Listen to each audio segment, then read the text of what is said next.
lay like a blanket, pockets of cool air over the cornfields and dairy farms.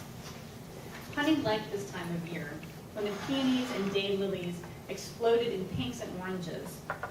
Butterfly larvae writhed beneath the leaves. A large truck pulled into the yard.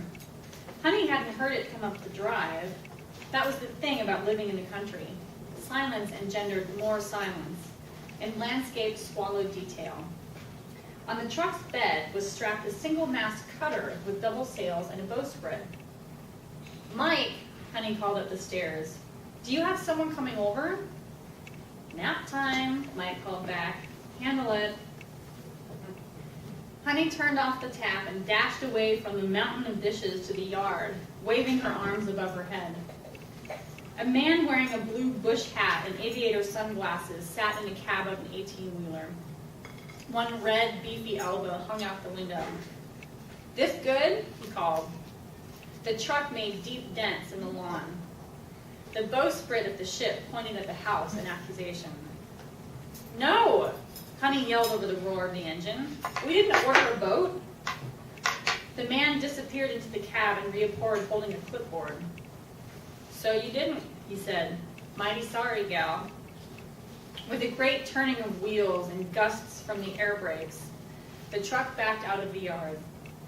It turned near the barn and bounced down the drive, a carpet of pink peony petals settling in its tracks. By the time the truck turned at the mailbox, it was floating in silence. The ship seemed to sail in the wind, masts dipping from side to side. Honey turned back toward the house, but the truck tapped its horn at another truck on the horizon. This one hauled a silver airplane with a twin-prop engine and fancy scroll work down both sides. Honey jogged to the mailbox to meet the driver. 1807 283rd Street, he asked. Honey shook her head, perplexed. "No," she said. "That's the Olmsteads up the road." The driver shook his head. "It's not easy to make it this far on gravel roads," he said. "I didn't order anything," Honey said. "It's not my fault." She ran back to the house and pounded up the stairs. "Mike," she called. "Mike!" Mike lay on the bed with the sheet covering the space between his legs. His eyelids covered his eyes like paraffin, and he smiled broadly. "I was in a deli back east," he said, "and I ordered a pastrami on rye that was this high." He stretched his arms to both sides. "Mike," she said, "all these wrong deliveries keep coming to the house. Big deliveries. I would love sandwiches for dinner tonight. Do we have any of those rolls left?" He wrapped his arms around her thighs and tried to pull her onto the bed. Through the window, Honey watched a caravan of 18-wheelers pass the truck with the plane. The caravan carried a fleet of train cars, sleek and shining in the sun. Honey pulled away from Mike, flung her apron to the floor, and bolted for the stairway. "Excuse me," she called to the lead driver as he attempted to turn. "I didn't order any of this." The driver was small and spindly, with a face like the bottom of a riverbed. He pulled his Ray-Bans down his nose and looked her over. "This isn't exactly the time to change your mind," he said. "This isn't exactly a small order." "I didn't order it," Honey pleaded. "It's probably for the Olmsteads." The driver checked his clipboard, raised his small, thin eyebrows, and gestured for the other drivers to pass. Honey walked slowly toward the house as the caravan disappeared. She walked to the kitchen sink and turned on the tap, staring at the dishes. "Could you tell your friends to keep it down?" Mike called downstairs. "Some of us are trying to have a Saturday."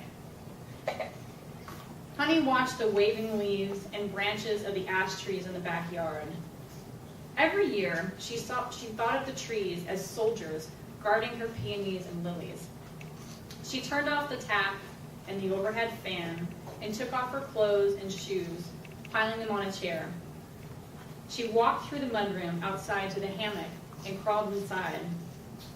She twisted her hips and spun so the colors, pinks and oranges and whites went black.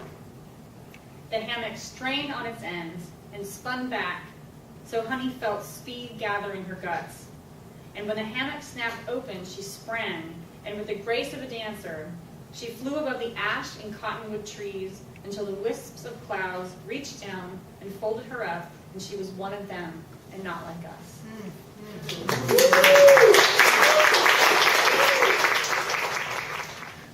Fleck pentatonic for my father.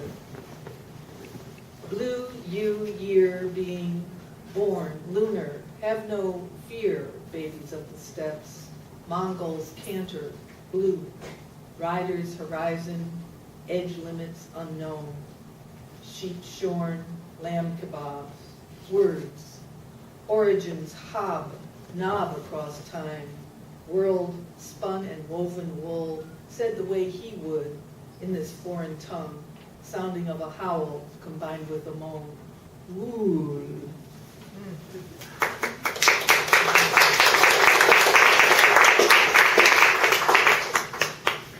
Hot town, summer in the city.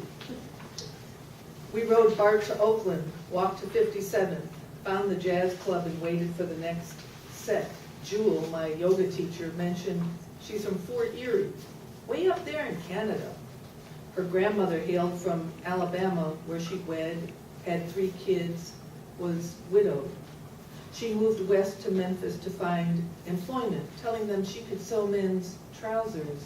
Well, with a lot of practice, she learned on the job.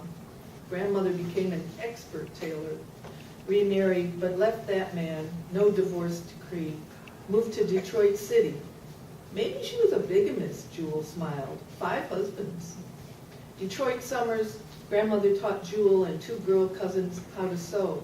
She bought fabric, patterns, and joy perfume by the dram downtown at Hudson Store, studying designer dresses to copy. The butcher supplied paper to cut out patterns. Grandmother examined each seam, tore out crooked stitches.